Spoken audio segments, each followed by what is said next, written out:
Hi everybody, welcome to the OneStopWrestling.com YouTube channel, and today I have an absolute star of a guest.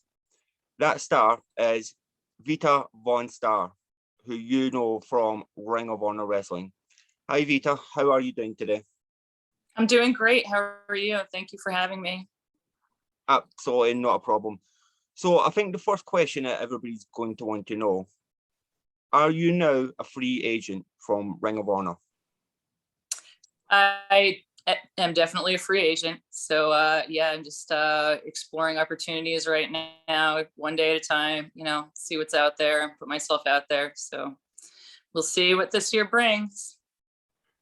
Is it still surreal that Ring of Honor have gone on their hiatus? Not many people, I think, know what's really going to happen or how they're going to come back. Did you suspect that this was going to happen? Was there any indications? Yeah, I know nothing, to be honest. I think most people don't know anything. Maybe a couple people in the office.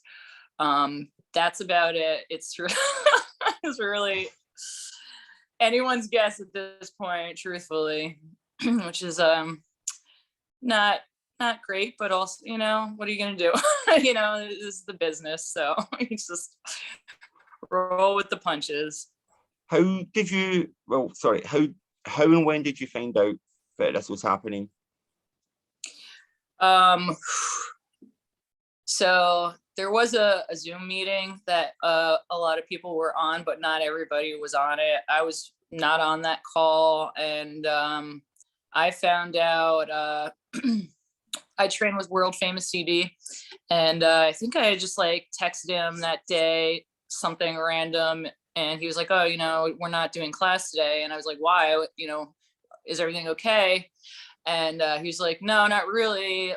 They just canceled everyone's contracts," and I was like, "What?"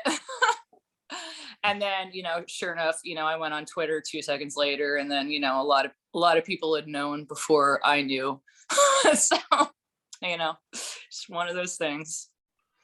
Right, so you talked there about being trained by Cheeseburger, but you were also trained by Sumie Sakai.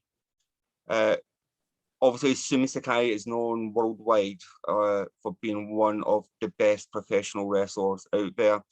Do you consider yourself lucky that you had such amazing talent there to train you? Oh, absolutely.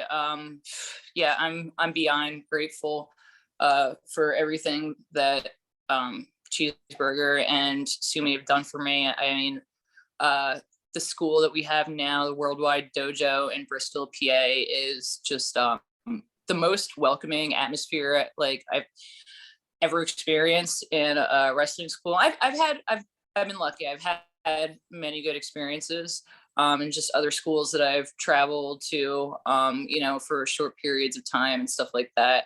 But the Worldwide Dojo is definitely my home school, and Sumie just has a wealth of a lifetime of experience and knowledge, and the stuff that she teaches is different from what anybody else teaches. She does a lot of shoot style kind of stuff with obviously style stuff thrown in there. So learning stuff like that is always really fascinating to me. Yeah, I've always had really good trainers throughout my entire time in wrestling. Obviously, your debut match on Ring of Honor was with Sumie Sakai. Does it always help when you wrestle someone who you work closely with like that? Does that help the flow of the match? Does it make it easier for you at all? Oh, absolutely. Yeah, that took a lot of the stress out. I know I can rely on Sumie totally. So, having that is always a huge benefit, just when you're in the ring with anybody that you trust, and Yeah. if stuff goes off track or whatever, Yeah, that was not my first time wrestling her. We've also tagged together before on the indies and wrestled on indies. And I'm hoping to get at least one more match with her before she That'd be cool. retires. So yeah. So I kind of felt that you just got started and we hadn't seen everything from yourself on Ring of Honor. Who did you want to wrestle on Ring of Honor television? But unfortunately, at the moment, you're not going to get a chance to with the way the company's gone. Yeah. I mean, the entire women's roster there is amazing. So there's not anybody that like I didn't want to wrestle. Chelsea Green is definitely one I wanted to wrestle. Roxy, I think we would have had a good match. Willow and Trish are both amazing, and I did get to work with each of them a little bit. AK, Marty Bell, I mean, everybody, honestly, everybody on the women's division is incredible. So that's one thing I can say. They really put together a great women's roster there. I think something that everybody's wanting to know is, obviously you were part of the Righteous. Is there plans between the four of you to get back together on the independent scene? Do you all want to continue that story going forward in the world of wrestling somewhere else? Well, again, the future is super unknown. Yeah, I would love to. I think, you know, everything's definitely very up in the air still. Like, we're all just kind of, we work really well together, but everybody's just kind of, you know, no one really knows what's going on in the next few months or the next year. We did have a little angle at Beyond Wrestling. So we've made, Vincent, Dutch, and myself have made a couple of appearances at Beyond recently since.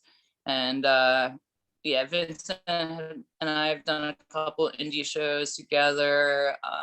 Vincent and Dutch have New England Wrestling coming up this January. They'll be tagging together again. So there's some stuff going on, but it's really up in the air. You know, it's just, I'm living one day at a time right now, you know, and just doing the best I can. So we'll see where that goes. That's cool.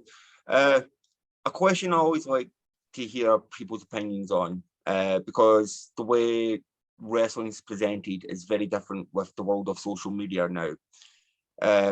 How difficult do you think it is to portray a heel in today's wrestling with everything that goes on outside of it? Do you feel it's more difficult now than it's ever been? That's a really interesting question. It's so interesting because, you know, there's a lot of heels, quote unquote, that are out there right now that are really over and well liked, you know. So like in my mind, you know, the way I was brought up in training is like, you're a heel, people should hate you, you know. Yeah. But there's a lot of crossover with that. And I think I even like experienced that myself quite a bit. You know, I think that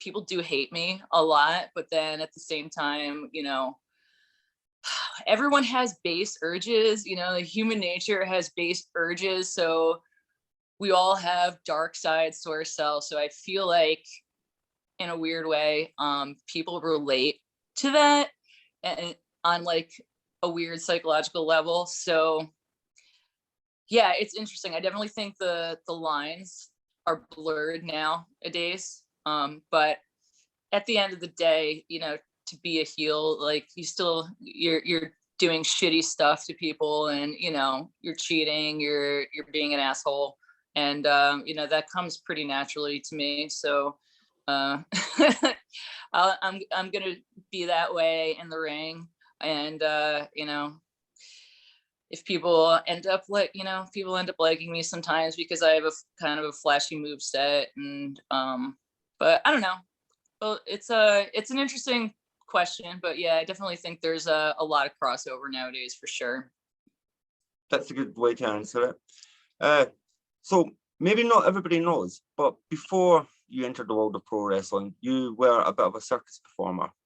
How did you get into that? And then do you bring any of that training to the ring? Is it easy to cross over in those two kind of worlds? Yeah, absolutely. I was lucky. I live in Philadelphia, and we have a big circus school. It's a pretty big scene in Philadelphia, in this area. And I did gymnastics as a kid. I skateboarded and snowboarded for a long time, so I was always used to doing like dangerous things, jumping off of stuff. So all that leading into wrestling was very natural for me. When I started, I was lucky to learn a lot of lucha, and I love lucha. I was like super attracted to it. The flashiness and the glitter and the flips, obviously, like I love all of that stuff. And so circus training is, you know, all like so much core and upper body, like you're constantly training, constantly conditioning, and it's very much about body control. And that is all super important in wrestling. You know, conditioning in wrestling is super important, like, you know, strength training as well as cardio.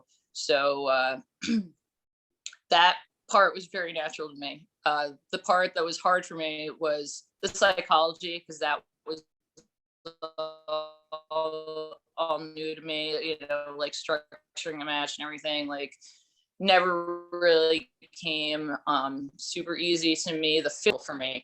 And yeah, incorporating it, I definitely try to add some of that stuff into my spots. Some of the stuff I do in training is just like super ridiculous and over the top, and I definitely like struggled a bit with like how could this be wrestling, you know, like doing splits on the ropes and stuff like that. Like how can this be an offensive maneuver or an evasive maneuver? So that is something that I am trying to work into more, and it's a work in progress. You know, it's like any art; it's a work in progress, and I have ways to go with that. And I'll find some new things and some interesting things and ways to go about it. But yeah, that's definitely something that I try to work in there for sure. I look forward to seeing how you do that. So you mentioned being a big fan of lucha. What was your first introduction into the world of lucha wrestling? Of watching wrestling? Or lucha, doing it?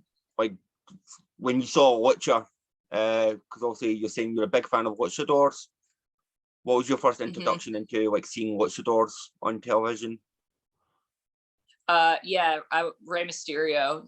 He is one of my favorites of all times. You know, Halloween Havoc. You know, Rey Mysterio and Eddie Guerrero. You know, like all the stuff that he did was amazing. Then I started diving into CMLL and stuff like that, and all that stuff was, you know, fascinating to me. Again, I didn't know anything about psychology, but just like just the stuff they were doing was, you know, I was like, yes, I want to do that. Yeah, I love it. And then, you know, all the the lucha guys in Ring of Honor are all incredible. I love Bandito and Ray Oris and Flamita, like all those guys are incredible. So like, you know, whenever I was like backstage and, you know, wasn't busy and that like they had matches, I would always try and watch their stuff. It's amazing, like truly amazing what some of those guys do. Like it blows my mind, really. Do you see that being a goal then? Would you like to go to Mexico and wrestle, maybe appear on a promotion like CMLL or AAA? Oh, absolutely. Yeah, that's a big goal of mine right now for sure. Yeah, Bandito actually has a performance center down there. Like he has a big facility and he runs shows and has a training facility and everything. So I'm hoping to find, you know, I don't know. I think things will just have to work. You know, traveling's stuff is still weird right now. Yeah. But that's definitely a big goal of mine for sure. Yeah, I would love to go down and train and perform in Mexico. So obviously you're mentioning the traveling is still a bit weird. It's almost impossible to not talk about COVID in the world. What was the biggest factor when Ring of Honor first came back? Because obviously they took the small hiatus, unlike of WWE, AEW, and Impact, who continued. And then when they did come back, there was no fans. How difficult was it to go through that small layoff for a couple of months and then come back and wrestle without the fans, knowing that those fans were watching at home? Yeah, it was not great. It was weird, definitely weird. I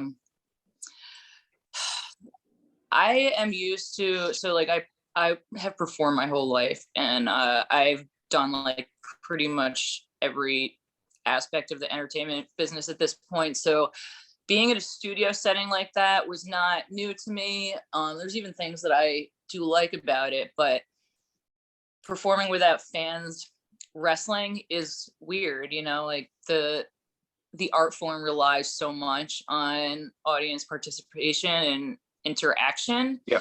So, and I am a live performer. I've always been a live performer. I like, you know, things just happen live that like you never predict, that are just make it organic and interesting. So I've always loved performing live. So it was weird. Yeah, I think it's weird, just weird for everybody. And yeah, Ring of Honor did take a longer hiatus than everybody else, which was not great feeling, you know, because you're just kind of like sitting, waiting, wondering what's going on. But you know, they were retaining all the talent still at the time.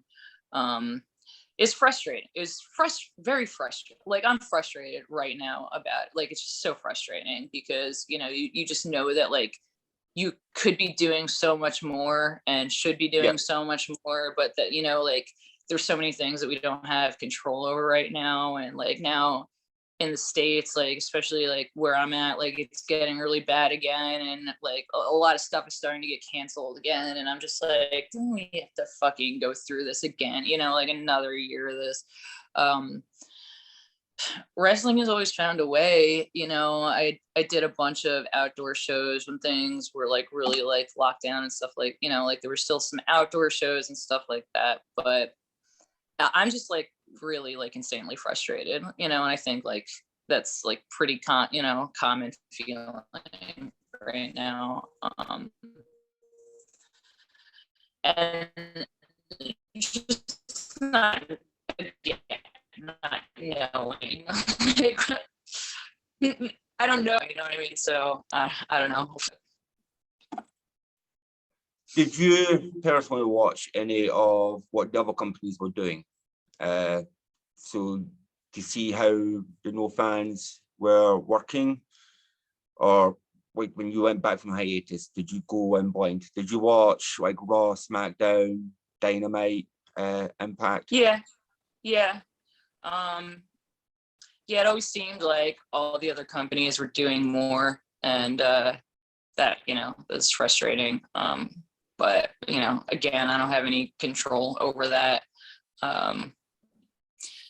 But you know, like every company has its own kind of way of doing stuff, and like, you know, every area, you know, sometimes you're limited by like the area, and that is true. That was definitely true for Ring of Honor. Like as far as like the athletic commission where we were at and stuff like that was super strict about protocol and everything like that. So you know, that was a limiting factor. All the testing and everything costs a lot of money and stuff like that. Yeah, it's interesting to see how other companies handle it, you know, even how like a lot of indie companies handle it.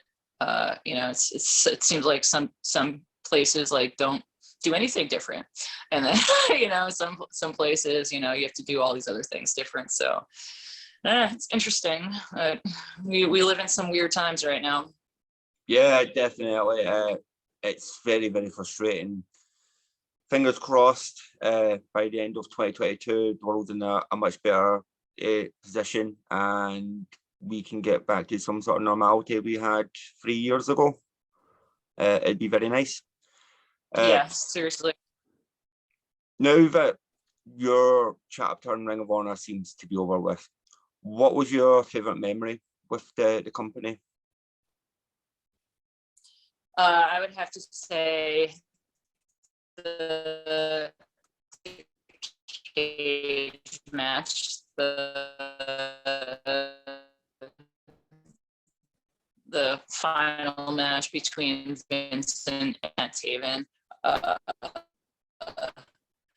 It was kind of surreal to me, because we had been telling that angle for almost 2 years.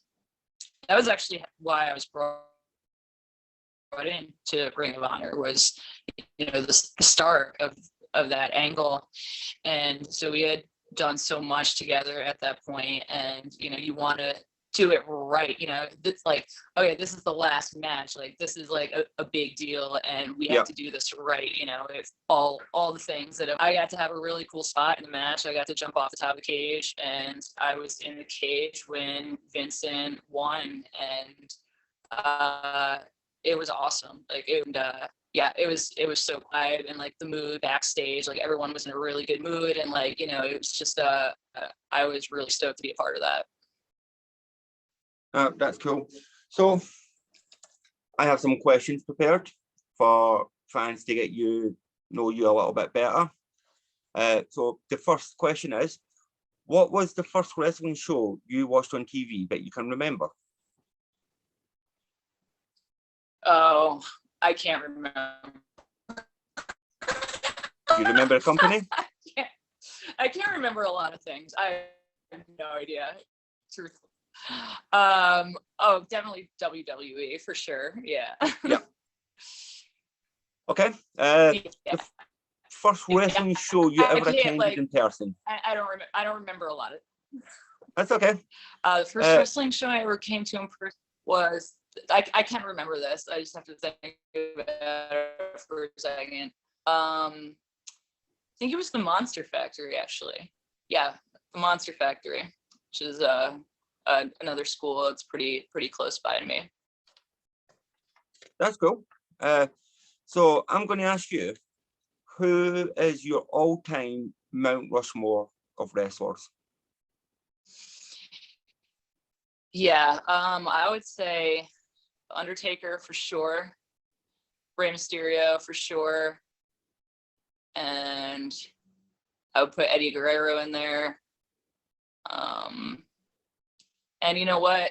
Chyna, because like she inspired me as a, oh man, that's so hard though, because I love it too. I don't know. Just picking four is hard. But like I gotta have like a women's wrestler in it. But I was definitely inspired by like what a beast Chyna was, as a kid. I always she's a freaking beast. So yeah, I'll put Chyna in there. That's really cool answer. I feel like Chyna has left that kind of legacy that will never be forgotten. There'll never be another Chyna. She was an absolute pioneer. Yeah, she's an icon for sure. So, top 3 wrestlers today. Oh man, I really struggle with these kinds of questions because there's so much amazing talent out there, like so much. Top 3 today. Say Jonathan Gresham, Jay Lethal. Let's see, who else am I watching today? A lot.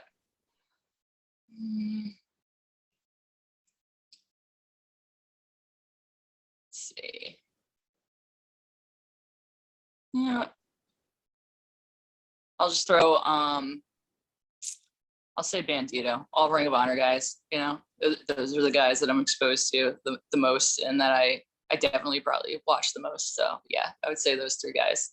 All three are absolutely amazing talents. It's such a difficult question, but those three are at the top of the game in any promotion that they appear in. Absolutely. Who was your first ever in-ring opponent? My first what? In-ring opponent. Who was your first match against? Oh, Ever?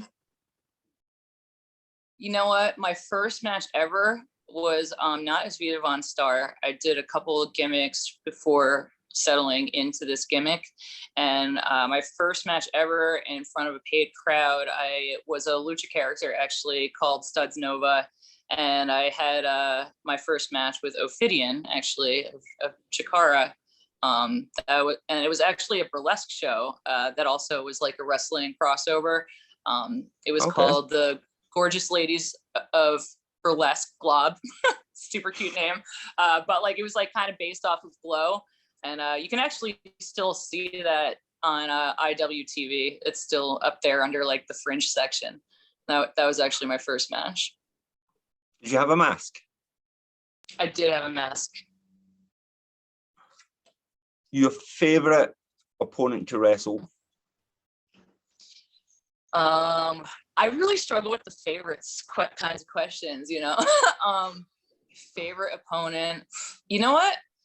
I'm gonna say Damaris Dawkins. She's on the indie scene. She's someone I train with at Worldwide Dojo, and Damaris Dawkins is a highly underrated talent actually, and we have really good chemistry. We've done some shows together we've wrestled at the Worldwide Dojo before and doing some live streams, but I would really love to get booked in some other matches with her on the indies, because we just work really well together, and she's super amazing. Awesome.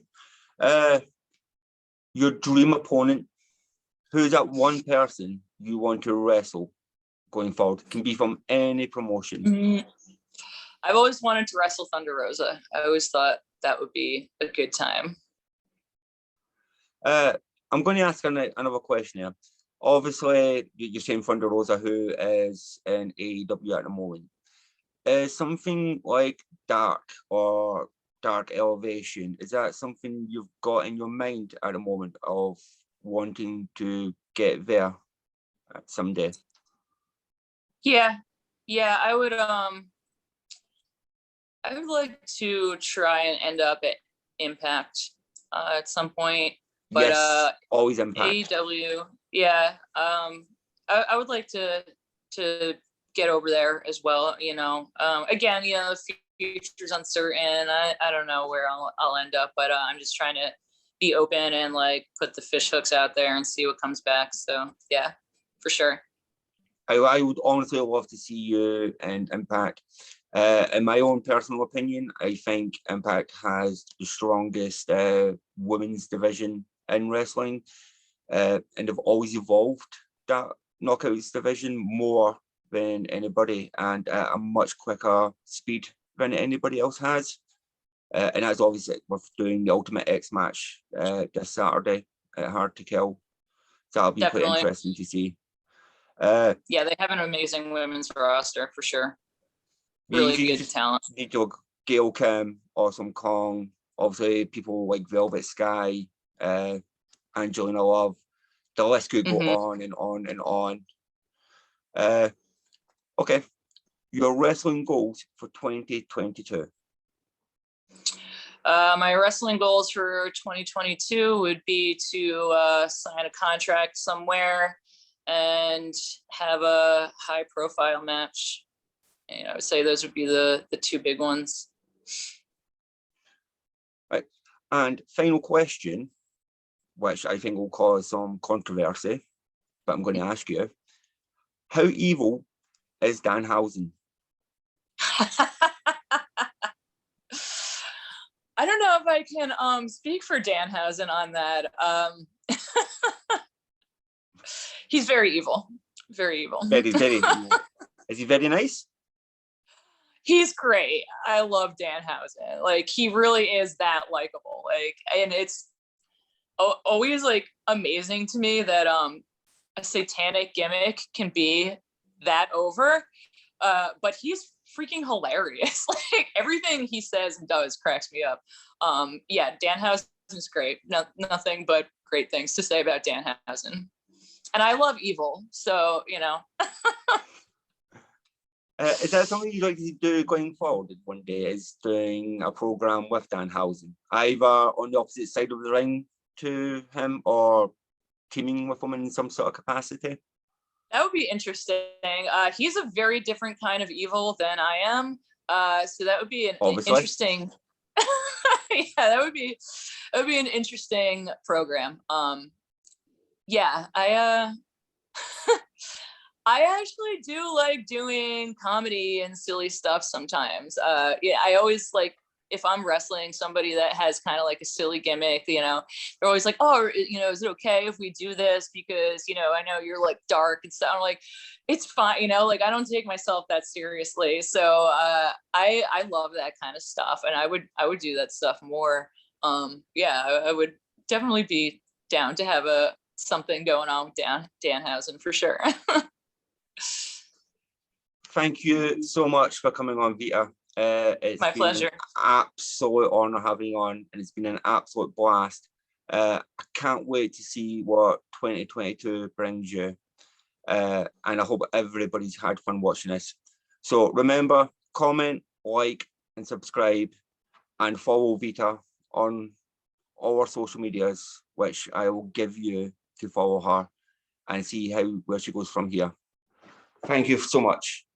Thank you.